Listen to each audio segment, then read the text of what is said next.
listening to John's argument, he was saying about people who are not happy living, who people say their life isn't beautiful anymore. Who defines what makes life beautiful?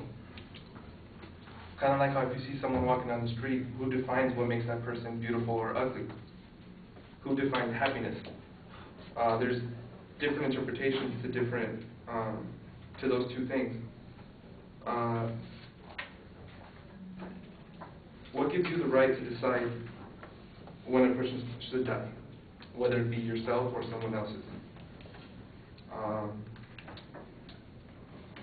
As stated on newint.org by Dr. Peter Ravenscroft, he believes euthanasia is wrong.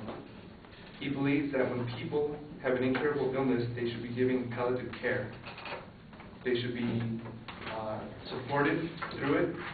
They should try to lessen the pain as much as possible. Because he also continues to say, if euthanasia becomes legal, it may be easier to choose death instead of trying to find a cure or trying to find better treatment. I recently saw on dig.com that they actually found a way to reverse heart disease in mice. I know that's a small thing, but it's a start. They can potentially make that big and actually do it in humans as well. If all of a sudden euthanasia were to take over, they can just give up and say it's easier just to kill the person instead of to try to find a cure for them.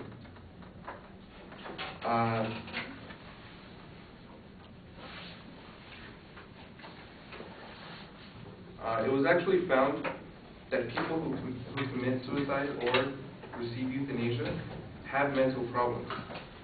As stated by Burke Balt, Why We Shouldn't Legalize Assisting Suicide on nrlc.org, almost all who commit suicide have mental health problems.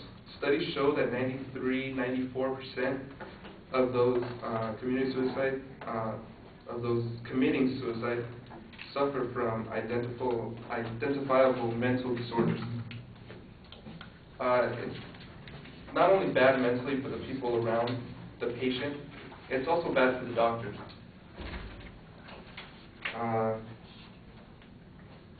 Emotional and psychological effects on the participating physician can be substantial. The shift away from the fundamental values of medicine to heal and promote human wholeness can have a significant effect on many participating physicians. If they see how easy it is to induce the patient into sleep and into death, instead of trying to cure them, he can find that that's the easy way out with every patient.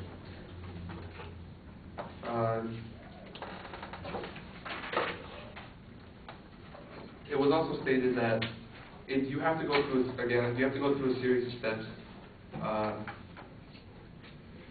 to be able to go through the process. It has to be voluntary, and the person has to have consent as to what's going on. My last two examples is an elderly person. If an elderly person, 85 years old, lives in a nursing home, wants to commit euthanasia, who can barely read a breakfast menu, do you really think they have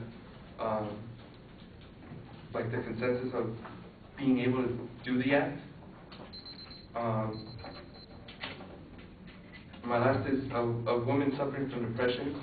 If her husband died and she is too depressed to continue living, maybe at first they tell her, no, you cannot commit euthanasia, we cannot do it for you, because you have to go through a series of steps and you can't be depressed. But it's a slippery slope. Eventually, it will go to where anybody who would want to commit it can commit it. Thank you.